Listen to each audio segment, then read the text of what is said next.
welcome to ET Now's Budget Yatra. Today we are in Ahmedabad, a city which reflects India's enterprise, entrepreneurship and economic ambition.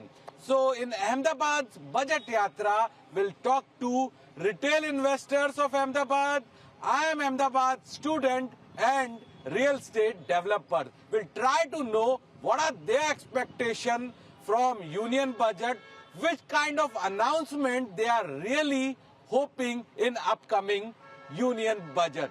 So let's start Budget Yatra in Ahmedabad.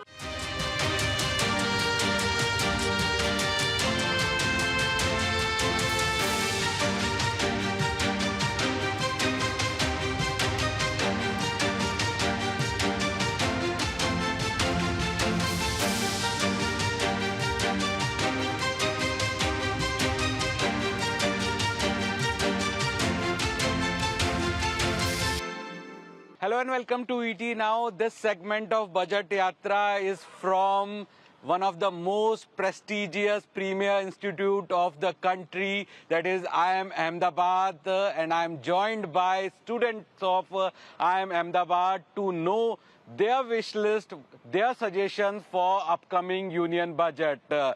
So thank you so much everyone for joining our Budget Yatra show on ET Now. So I'll start with Kamal Sood only. Kamal, what is your suggestion for Honorable Finance Minister Nirmala Sitharaman in upcoming union budget? So one key expectation from me, and I believe the investors, would be around relaxation on dividends taxation, especially for private limited companies and MSMEs. So let's say there are two people who structure the business as partnership. They'll pay tax at 30% and then partners can spend the money.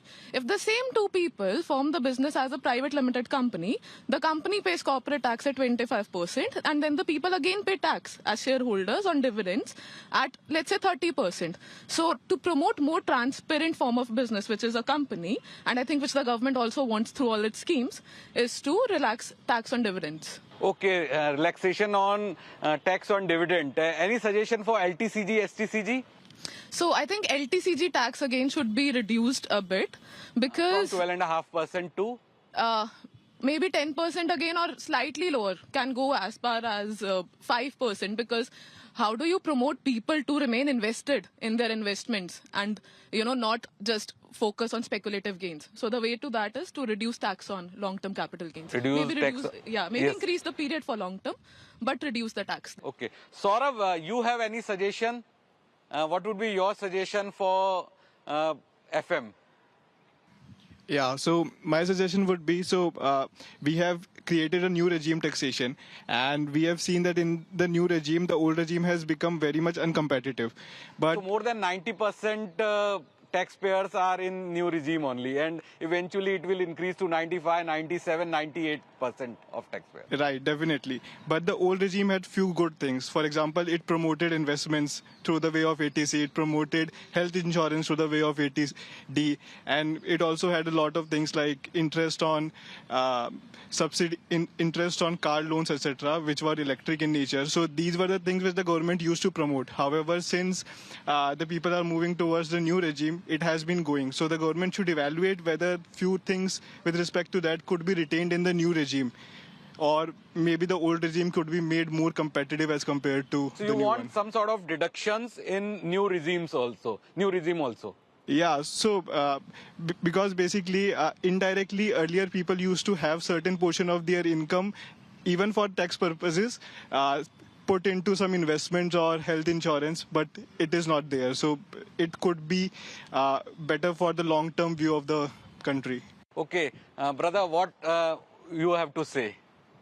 Hi, thank you. My name is Abdul Ayan, and while my colleagues will be talking a lot more about the push policies with the union budget, I would want to talk about the macroeconomic drags. Particularly a very discussed issue in our country is pollution.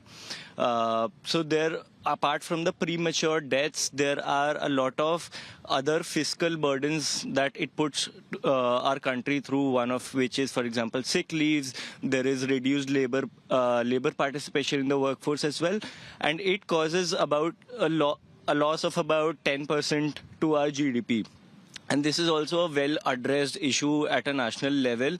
And I believe these macroeconomic drags could be cut down by, let's say, apportioning a particular amount to outcome. Also, dedicated outlay for the to control pollution. Yes, that would be correct. Apart from, of course, taking care of the heat reduction policies, because most of our workforce is also employed in agriculture, there is construction. So most of it has to be taken care of by the government through an outcome-linked program dedicated for pollution. So you want something big for environment. Yes, that would be correct. Akshata, I will come to you. So give me 3 suggestions you have for Honorable Finance Minister and any specific sector you want to get relief. Then I'll come to Himanshu. So my recommendation for the upcoming union budget would be for a more structural push for female labor force participation rate. So though we see that we have achieved a 35.3% female labor force participation rate, there is still a huge gap between urban and rural participation. And surprisingly, the female urban participation is much less as compared to rural. So in order to solve those, the 3 recommendations from my side would be: first is to develop childcare infrastructure by providing care PLI incentives to corporates so that they develop child infrastructure. We can encourage more urban women to pursue job opportunities and thereby improve their consumption and the GDP. The second would be formalizing the shadow workforce. So as per the India Employment Report, more than 90% of Indian women are engaged in informal sector where they have very low pay, they lack social security and legal safeguards. So by slashing the GST rate from 18% to 5% on staffing services, we can encourage the small enterprises to create more formal job opportunities for women. And the last would be to enable optional joint tax filing system. So currently our system penalizes single earner households by allowing the spouse... Joint tax filing for both husband and wife. Yes. So if we allow the spouses to pool their income and double the exemption limit, we can incentivize the second earner to also go into the job industry and thereby improve our GDP. So these would be the 3 reforms. 3 suggestions from yes. you. Now I'll go to Himanshu. Himanshu, what are your suggestions? I believe India should increase its spend on research and development. Currently, India does only 0.6 to 0.7% of the GDP towards R&D expense, whereas the world does much more. China does 2.4%, US does 3.4%, and South Korea leads with 5%. What it does is it provides access to intellectual property and global supply chains. What is even more concerning is the fact that out of that 0.7% GDP expenditure, only 36% is led by private players. Right. While public support is required, but private players need to push up. Right. This will give them access to intellectual property and global supply chains. R&D budget should be of 2%, 3% of GDP. It will be manifold of present situation. Doing that would be difficult. I would like to structure it this way. We can increase it to 1% by financial year 28. So maybe increasing it by 10 basis points this year from 0.7% to 0.8%. And by taking bold bets in emerging areas like clean energy, electrolyzers, defense and aviation, medical equipment, robotics, AI. So these could be some of the very bold moves that India can take. Okay, Bhavya. Right, so I come from business family, right? So my recommendations are more in line with MSMEs. So we take a lot of pride that MSMEs contribute 30% to the GDP of the country and around 40 to 45% is done by exports by MSMEs. We know what economy has been facing in the past 1 year, right? There are exogenous demand shocks because what Mr. Trump has been doing in the US. So my recommendation is twofold. Over the short term, I think there is a liquidity crunch that MSMEs face. So my recommendation would be to come up with a liquidity scheme for these MSMEs similar to what was provided during COVID, so that they can face this liquidity crunch. Over long term, I think we need to focus on cost competitiveness for MSMEs, and this could only be done when we, go away with structural issues which the economy is facing. For instance, there is inverted duty structure in gems and jewelry, particularly and textile. So if we get away with these things, maybe the industry would become more competitive. So with regards to MSMEs, this is what I have to say. Okay, you. Hello, I am Arnav. So basically, adding to his point, my expectations are also more aligned with reorienting the MSME credit guarantee schemes for making us more globally competitive. So MSME is like the biggest puzzle that I see, and the real constraint there is the capability in terms of technological upgradation, in terms of managerial skills, and integration with global value chains. So the two pillars that I want to personally suggest, first is investing in innovation and compliance. So recently, IKEA CEO made a statement that India contributes only 1% to the global furniture supply chain. It is primarily because our standards are not harmonized with the global standards. So the current, as Bhavya mentioned, government is one of the biggest clients for these MSMEs, but government also has a mandate of paying them within a time frame of 45 days, which they don't. Due to which delay in payments, their liquidity crunch does not allow them space to do technological upgradation or more compliant towards the norms. So that would be the first area. And the second in investing in public. Our IMA alum, Ajay Banga, recently made a statement in World Economic Forum that in the next 12 to 15 years, emerging markets are going to see 1.2 billion job seekers, but only 400 million new jobs. So what I expect from government is investing in people, not in terms of broad-based upgrading. Not in terms of broad-based skill upgrading, but more demand-driven, industry-linked upgrading, so that the education is more closely related to the employability. So these would be my 2 cents. Okay, anyone else you want to say? Yeah. My name is Apurv. So, echoing Kamal's point, my point is also on retail investors. So right now, we see a lot of influx of retail investments in fixed sustainable asset classes like debt mutual funds. It's around 17 to 18 lakh crores. And even real estate investment trusts, which is close to 2 lakh crores right now of AUM. Right now, the tax structure is so complex in these asset classes where the burden of splitting these of course, there are different time frames, and the burden of splitting between interest, between rent, falls on the investor. Right, so it's very complex, and it's also on slab rates. So the tax rates are also very high. So to promote these asset classes, I believe the government can provide some tax incentives and simplify the structure for this. Simplify the structure and tax incentives. So we got the views of future CEOs of corporate India speaking about simplification of tax structure, more outlay for R&D, relaxation in LTCZ, long-term capital gain tax. So that's it from IIM Ahmedabad campus. Stay tuned to ET Now.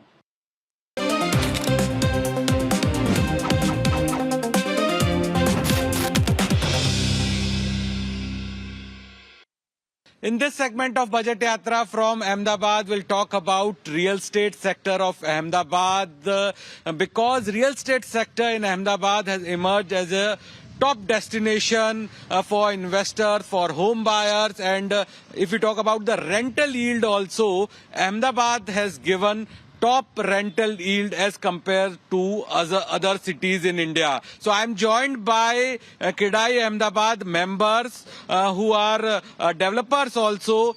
So we'll try to know what are their wish list for upcoming union budget. Sir, what are your suggestions for the real estate sector to Finance Minister?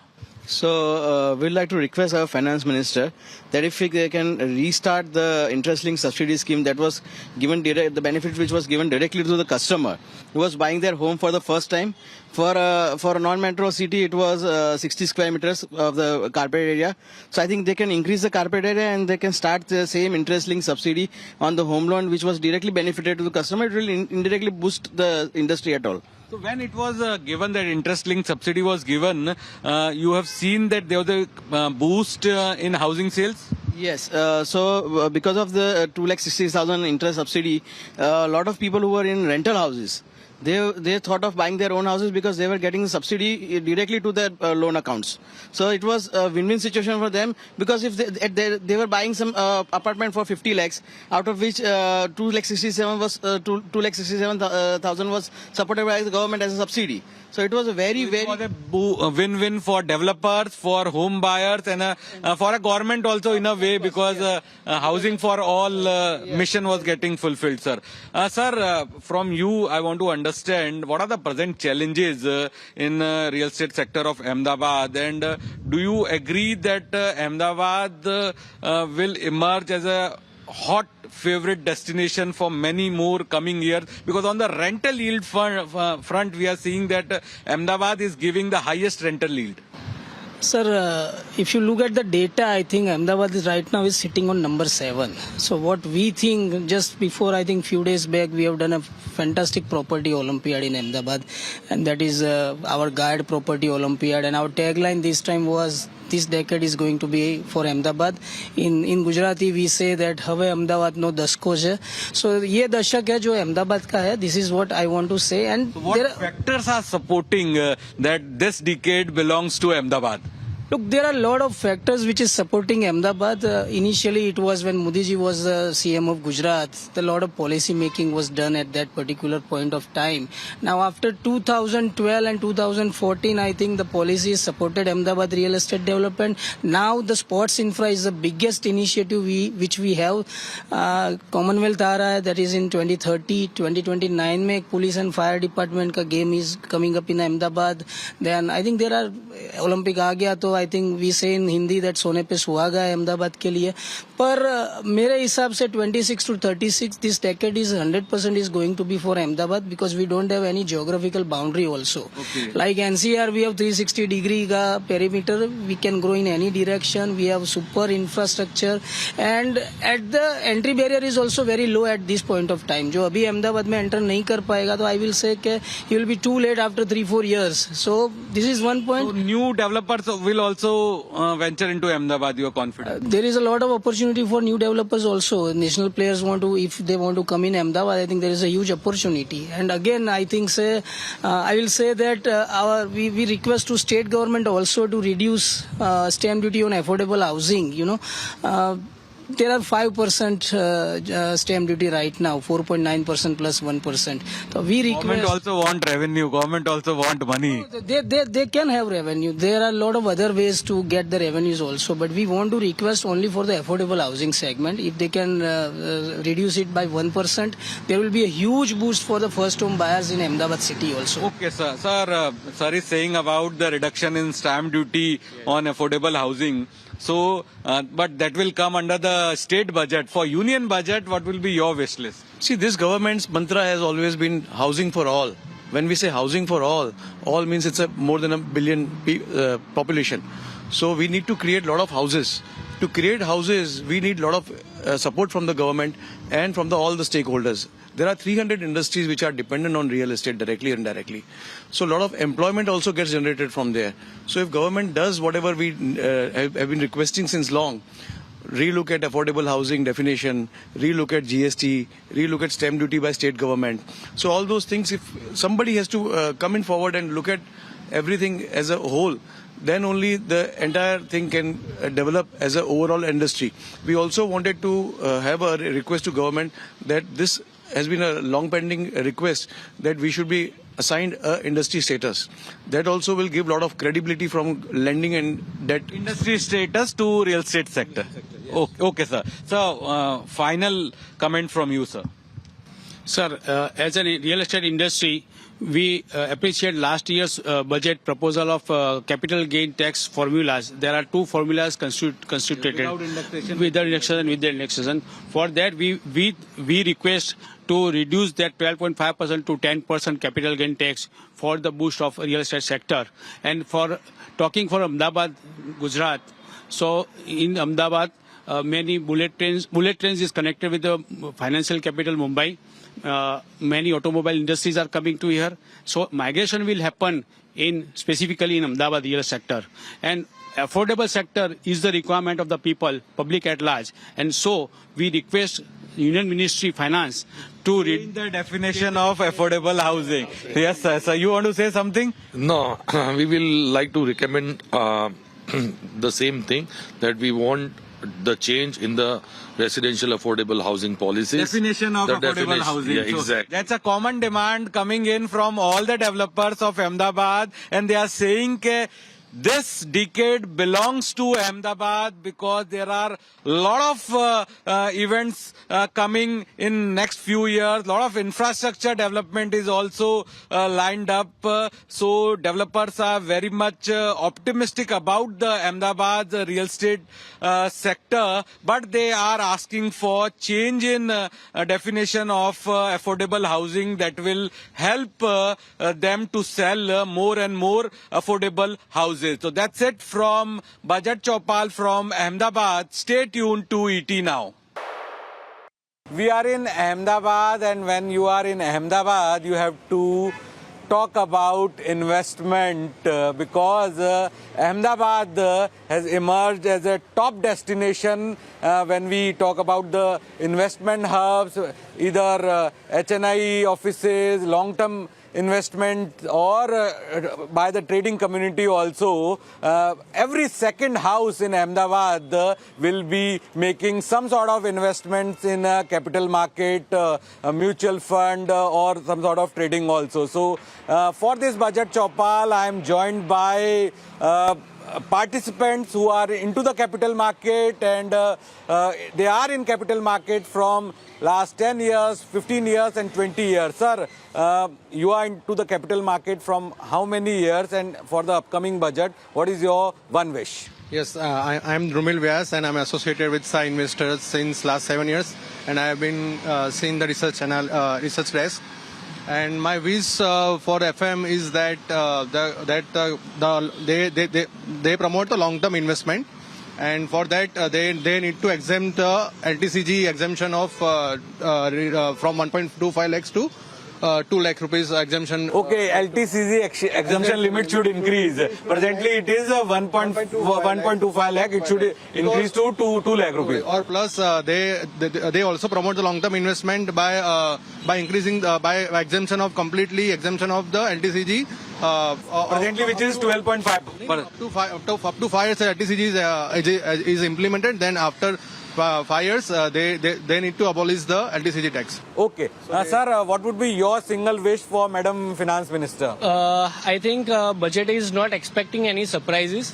It should more focus on the clarity of how it should be executed overall, which also includes the capital market, I think. And obviously, as Drumil sir said, LTCG and overall will help the retail participant to increase the overall participation into the capital market, which is very good as of now for the SIPs, no doubt, but retail participation should increase this way. Retail participation can increase. Sir, from how many years you are into the capital market? I am with Shah Investor for the last 15 years, handling HNI desk and institutional desk. The wish list for budget will be the 9th budget of Sitaraman Madam, and I wish for challenging environment, we should promote the FIs should come back very strongly, hopefully. Like last year, they have been selling continuously. We hope they will come back, and the budget proposals will be like investor friendly in terms of STT. You want FIs to invest more and more in India? I mean, our markets are definitely good, and our growth is definitely good. So definitely there will be some comeback from FIs. Okay. Now there are few students also. You are studying in which class? I am a final year student of Nirma University, BCom Honours. Okay. How long you been investing, and what is your way of investing? I've been investing since 2020, and my investment perspective is long term. So this is my perspective basically. So what is your wish list in upcoming union budget? My main focus is towards the agriculture sector, as we are seeing the very huge amount of global uncertainties. So if we become self-sufficient in at least agriculture sector, so it will be a very beneficial for short term as well as for long term for our nation. Agriculture sector. Anyone else you want to say something? Okay, so there are few students also who are participating, investing in capital market. So that's it from our Chopal related to the capital market from Ahmedabad. Stay tuned to ET Now. That's a wrap on this edition of Budget Yatra from Ahmedabad, and we spoke to capital market participants, retail investors, IIM Ahmedabad students, and real estate developers of Ahmedabad. All of them have high expectations from upcoming union budget, but all eyes now on Nirmala Sitharaman, whether budget delivers on expectations or not. But you stay tuned to ET Now for all budget related updates. Thank you.